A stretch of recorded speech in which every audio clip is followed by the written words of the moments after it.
Welcome to Cook with Amber. I visited Japan for the first time and it was so amazing that I wanted you to experience it with me.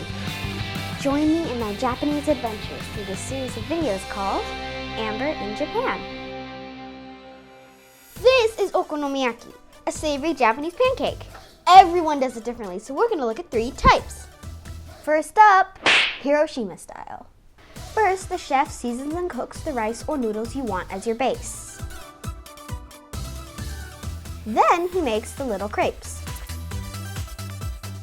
Then he puts huge piles of cabbage on top of the crepe. Then he tops it with sprouts and fried tempura batter. If you ordered any extra toppings, he'll cook that on the side too. He lays pork on top and then somehow he flips the enormous pile. He lets it cook a while, flips it over, turns the pork over, and then flips it back over so that side of the pork can cook. He puts the okonomiyaki on top of your rice or noodles, cooks the fried egg, and then puts the okonomiyaki on top of the egg. He flips it over again, puts sauce on the egg, and then tops it with a bunch of green onions. Whew, it's amazing, there's so many layers. He brings it over to your table so you can cut it up and dig in.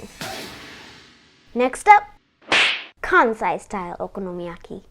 This place lets you make it yourself. The okonomiyaki batter and all your favorite toppings comes in a bowl, so all you have to do is mix it up and then you get to pour it on the hot tabletop. Let me just tell you this, it is not easy.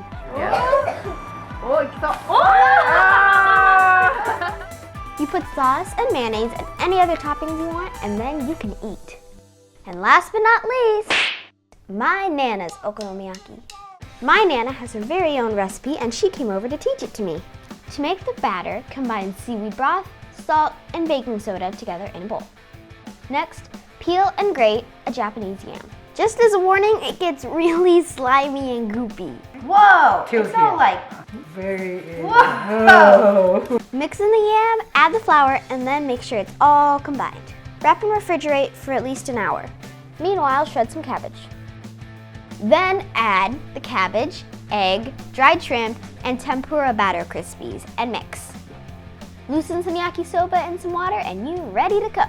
Heat and oil an electric griddle and then put some yakisoba on top. Add sauce and stir fry, then set it aside. Pour a ladle full of okonomiyaki batter on the griddle and then cover it with a lid to help it cook faster. When that's looking good, you put thin slices of pork on the okonomiyaki and then flip it. It's time to redeem myself. Whoop whoop! I did it. Oh, I did it. What? Ooh, doo, doo, doo. I did it. Let the meat brown and flip it on top of your yakisoba noodles. Put toppings on like Japanese katsu sauce, mayonnaise, and seaweed. And dig in. It's so good. There's so many different types of okonomiyaki, but I bet you know which one's my favorite. I'm in heaven. Thank you for helping me make this, because it was really fun. You're welcome. It's my pleasure. Yes. Yay. Let's try another again.